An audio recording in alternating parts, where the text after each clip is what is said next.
Hello and welcome to our very first special live SaaSOps show session at this year's Altitude. My name is Justine and I'm the Director of SaaSOps and Corporate IT at BetterCloud.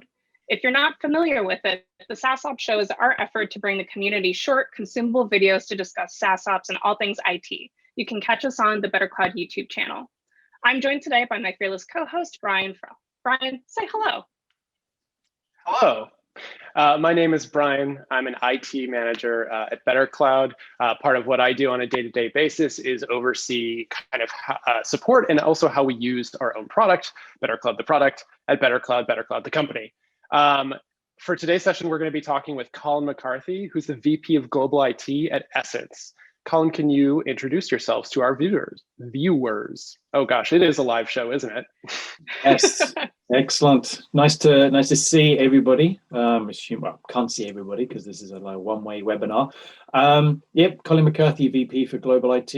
It's wonderful to be, a part of Altitude. Been to all of the Altitudes in their various forms over the years. Know a lot of people in the community, and like yourself and Justine having your own SaaSOps show. We have our Solve show every Friday, which has been mentioned before, or every other Friday that we've mentioned before. Yes, you should definitely tune in to join Solve. We have some very relevant, very useful topics, and we have some freewheeling discussions. It's really fun. Do you have any major takeaways from the first 2 days? I mean, we had a huge announcement today with Discover. Yes, yeah.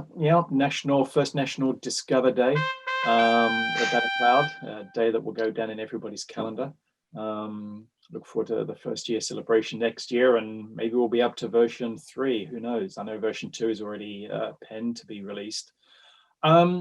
It's just the breadth of knowledge that's out there from the other attendees, people taking part and spending their time doing a presentation, but also the people on the Slack channel or in chat, as I've said, and as David said, and Michael, as part of as the community director now, said the secret is, or the value is in the community.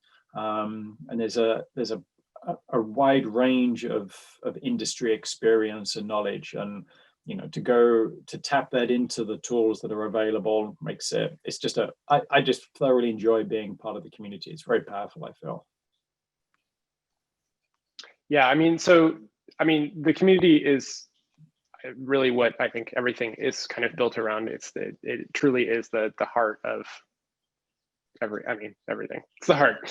And today was obviously a big day for BetterCloud with the Discover announcement. Colin, I know you participated in the alpha, right? Yes, yeah. I was talking to Peter at the start, scribbling it out what we wanted on the back of a napkin or a cigarette box, as they would have said back in the day.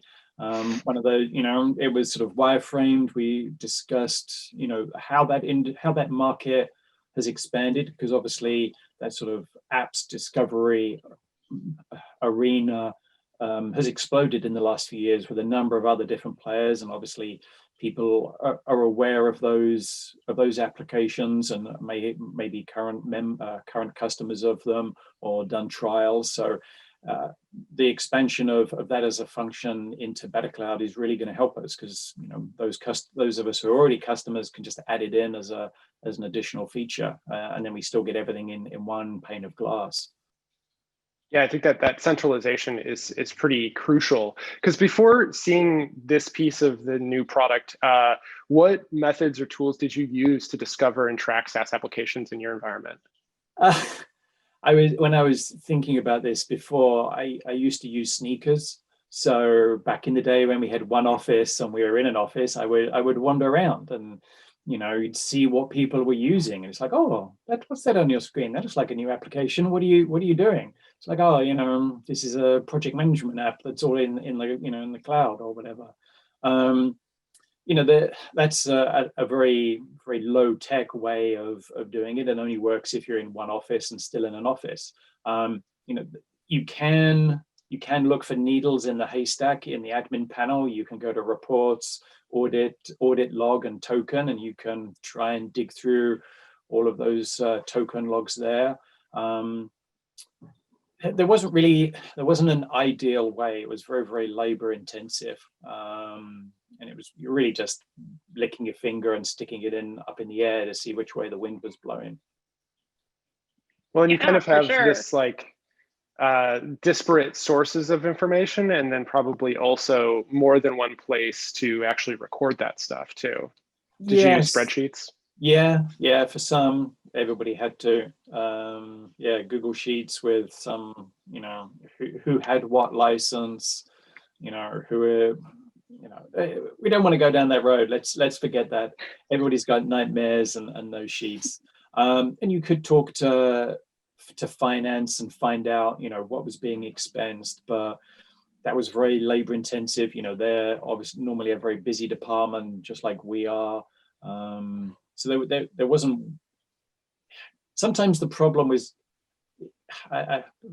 probably too complicated to really delve into. So, and I'm sure many people were sort of a bit of an ostrich, just stick my head in the sand and not worry about it. I've got too many other fires to fight that are burning issues, as opposed to trying to do a discovery on, what shadow IT might be used, or applications are being purchased, individually and expensed, and trying to sort out that duplication. The amount of effort that you'd have to go through to resolve that, there wasn't really a return on investment, probably. And I'm sure, being honest, hopefully I can imagine many colleagues listening, hopefully are nodding their heads saying, yeah, that's what we did too. Yeah, I mean, I also admitted earlier that we were using a spreadsheet previously. I think that's just kind of the nature of the beast. So it's really exciting to see Discover come out. Yes, yeah. And it is, it's been very eye-opening to see exactly what the potential exposure could be. We're not a small domain, we're not a large domain. We have about 2,000 users spread across 20 offices. So often each different region has, or operating office has its own requirement based on client needs. If you have a varied client base, they might be having different tools that they want you to adopt and use. Also, we have a lot of internal tools. They all get, if they're authenticating through Google OAuth, they can all get discovered as well. And also, if you're managing, some organizations are managing multiple domains in BetterCloud. So we actually manage 3 separate domains. You can bring all of that information as well and get a more centralized view of where things are. But that initial number is relatively shocking. And I know in your session before, you showed some of the values that you'd been able to discover. Yeah. So how many applications did you discover? I'm dying to know. A lot of applications. So I'm just going to say a lot. Do I have to sign an NDA to find out how many? Potentially, maybe over a virtual beer. But and they require some investigation. And now, excuse me, now we have the tool to do that. Earlier today, Enrique Jenkins at DoorDash said during his conversation with our chief product officer, technology today is meant to bypass IT, with the implication that IT has been seen as a gatekeeper and SaaS apps have become more and more end user targeted. So you've dipped your toes into the discovery waters. What implications do you think having this complete visibility into your SaaS environment has? And was there anything that was previously difficult or almost impossible that you now feel like you're able to tackle?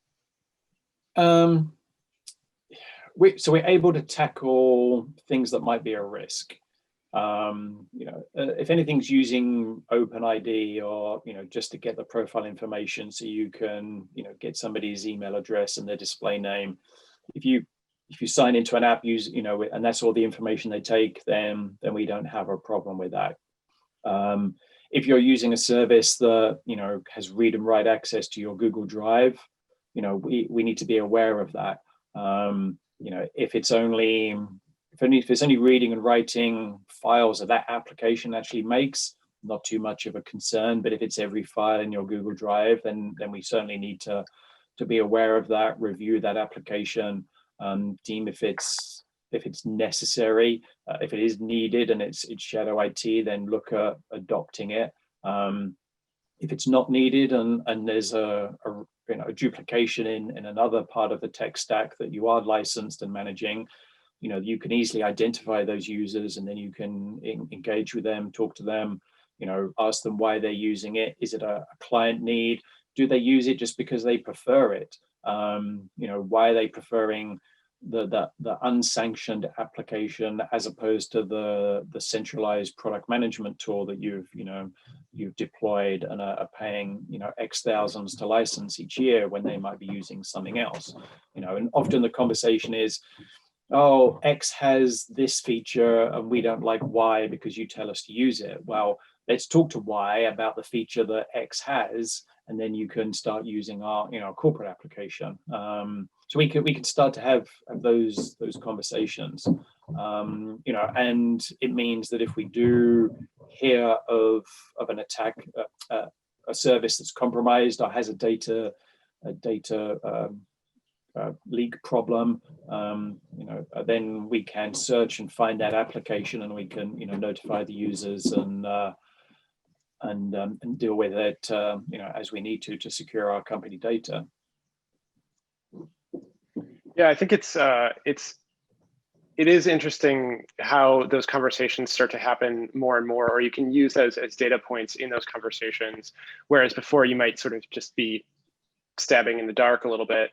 I think it's interesting. Peter was mentioning earlier in his product session that one of the surprising things that he mentioned our team, one of the surprising things that our team discovered was the number of things that are not just like sanctioned versus unsanctioned apps, but sort of like the everything in between when people sign up for services using their work email address, and it's like a personal service like Masterclass or something like that, where to your point, it also is important to know the context around what information does that app have access. It's one thing to sign up with your BetterCloud email for Masterclass, which is a great service, but it's another thing if it's like, does that service just know your name, your email address, which is already personal data, or does it have access to more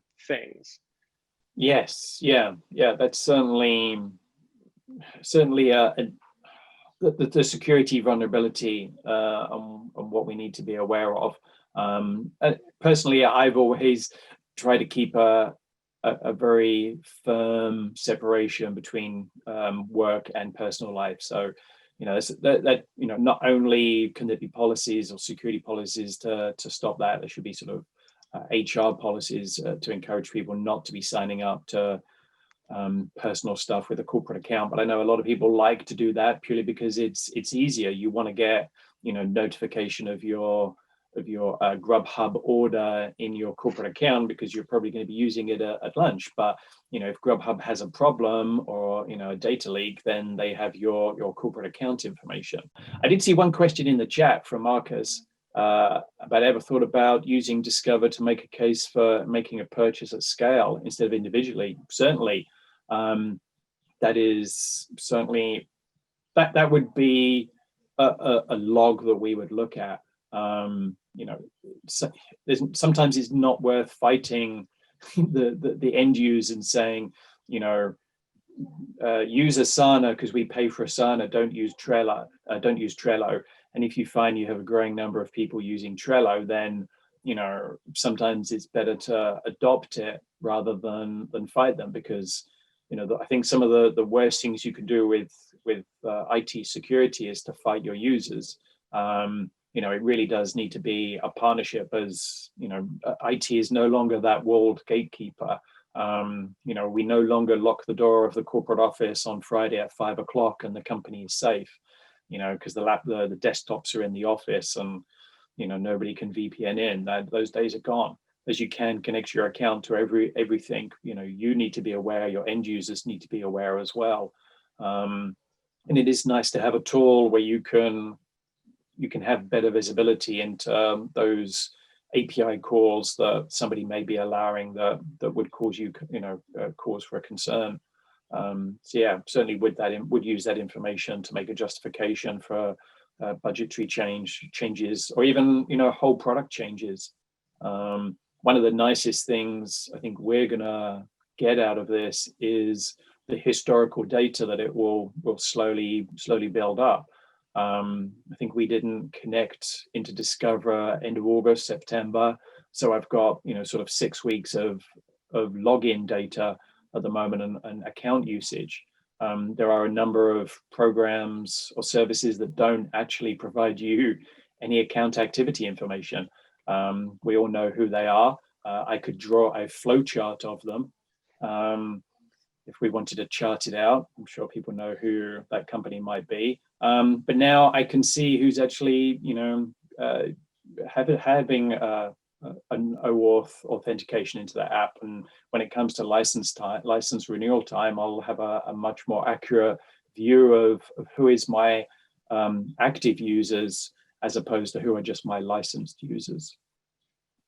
I think that any IT admin or manager or director who's gone through any type of renewal with a SaaS company where you want to find out like who's really using this product, and they're like, everyone's using it. Everyone at your company loves it. See how many people created accounts, but like magically they don't have the data to tell you actually like what the usage by person or by department or team or whatever actually is. And that really does give some more, some data, some ammo, some leverage, whatever, for, making sure that it's like being the hero that you want to be, like making sure that like your users have the tools that they actually want, making sure that you're saving money because you're actually paying for things that people are actually using.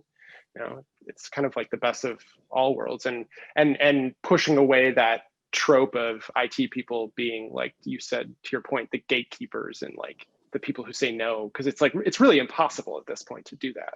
Yes, yeah. And 2020 has been such a lean and tough year. I think now part of the industry is recovering, and companies are obviously looking at budgets for 2021. And I think we as IT leaders have a responsibility to make sure we're only paying for the stuff that's actually used. And I know sometimes the license fees can be a relatively small amount. It's $150 here, $200 there, it's $10, $15 a month, it's $20 a month. But when it starts to scale, any wastage is bad wastage. You wouldn't do it for yourself.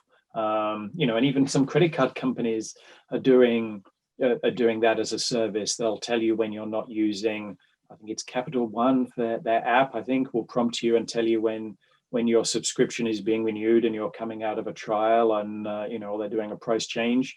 If it's available in the consumer market, and we as end users are cautious about where we're spending on what we're subscribed to, end users in a corporation and us as leaders need to be monitoring that as well. And there's limited ways of doing it. Colin, now that you have this Discover product, how do you want to leverage it moving forward? Are there any initiatives that you have on your roadmap for next year that you want to tackle using this data from Discover? Yeah, it has been very interesting getting a great view of, use project management as an example. We have an It's just an easy one. An easy one, but it's because it's the one I find that has the most alternative applications, and it's a very, very personal thing. And I was even introduced to a new project management app the other day that one team preferred over something else. And it's, when I asked them, why are you trying to use this? And it's like, what we have as a corporate solution doesn't have what this other app has. Well, let's talk to our corporate, the corporate approved application. Ask them, can they replicate this on their feature roadmap? Do they have an alternative way of doing it? So I think, excuse me, I think we have the tools now to do the discovery and start some of those conversations where we can be really engaging with the business. There's been a lot of talk about, David's always talked about, how it's IT's turn at the table. And IT just isn't a service industry that the business doesn't really care about. We were just a cost. Now we're we're going to be part of the decisions. We're going to be, we're going to be less reactionary, more sort of forward thinking. Instead of being asked to do something, we'll be able to, give better targeted predictions and suggestions of things that need to be done, and tools that need to be used, or processes that need to be changed. I mean, it really is like IT, because of the way that we interface with so many different teams, and because of the traditional visibility and the tools that we provide, but much more so now with things like Discover, the increased visibility into like how everybody at the company is actually doing work. I think that we're in a centralized position to know that answer more than really anyone else at the company. And so that really does say, if you know what you're doing now, you have much more of an ability to paint a picture of what people will be doing down the line. We have another question here from Andy. Thinking about moving away from the gatekeeper role for IT, do you folks see a need for tooling like BetterCloud to provide more insight for the end user so they can make more informed decisions? There certainly needs to be a better a better catalog system, or a way of, there's the G Suite dashboard, and I know that in Office 365 there's myapps.microsoft where it is, so you can see all of your applications. But I think one thing that you could get out of the BetterCloud Discover is, exporting and publishing that information to your company, to your end users, in a quarterly or annual IT report, showing them, where the company spend is, where they can help with company spend. And it is always, I like the saying, if you look after the pennies, the pounds will look after themselves. So, I know that the global CFO is worrying about millions, and I try to think about hundreds and thousands, because if enough of us, if you save enough hundreds and thousands of dollars here, then it rolls up to being millions later on in the corporation. And I always see there's a direct correlation between the amount of pizza and beer you get at a company and the amount of money that you save, because your social committee funding always comes out of profit. So any loss that you can stop or mitigate increases said profit, and also beer supply and pizza supply. That is an important takeaway from this. I think the takeaway is save money on SaaS apps, get rid of that project management tool, and you will get more beer and pizza. It's an important lesson. I like it. Yeah, there's a cause and effect of everything. So, yeah. Well, and I think what you just said about G Suite and Microsoft provide dashboards that show an end user, like me as an end user, what programs I've OAuthed into. Like, I want to know, what you said earlier too really makes sense. Like, if something makes sense from a consumer perspective, like end users want to know, they want to save, they want their credit cards to tell them that this tool that they signed up for a trial, that their Spotify trial is no longer a trial and it's going to charge them. If those things, they're common sense things, they really do translate into an enterprise world too. And like, if I want to know all the apps that are using my G Suite account, I probably want to know all the apps that are using my account, period, whether I've OAuthed through Slack, or whether I've OAuthed through G Suite, or through Office, or through Salesforce, or all of that stuff, and be able to see that in one centralized place and know, like, ooh, did I really use that?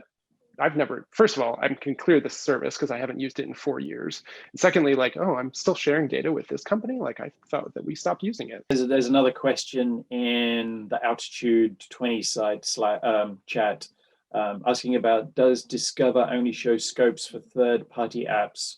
Also, which platform will it show third-party apps for? So yeah, it does discover stuff that you've authenticated through Slack and other things. So yeah, you can dive quite deeply into it.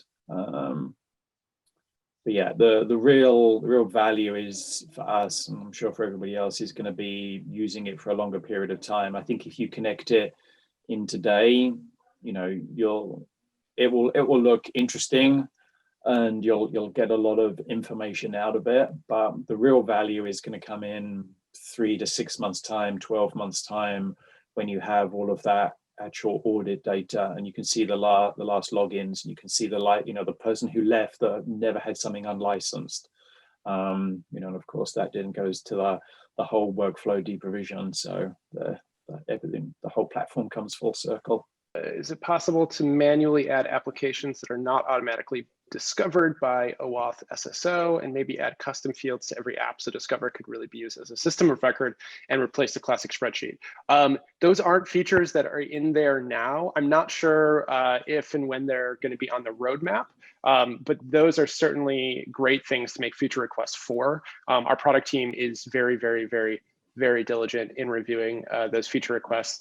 And I use the same system myself. And if you make the feature request, I can upvote it, and I can shoot Peter DMs and bug the rest of our team too about it. Thank you, Colin, for chatting with us. And thanks to everyone who's watched and submitted questions. We'll make sure to get to those. And don't forget to join the community if you haven't already. It's SaaSOps.community.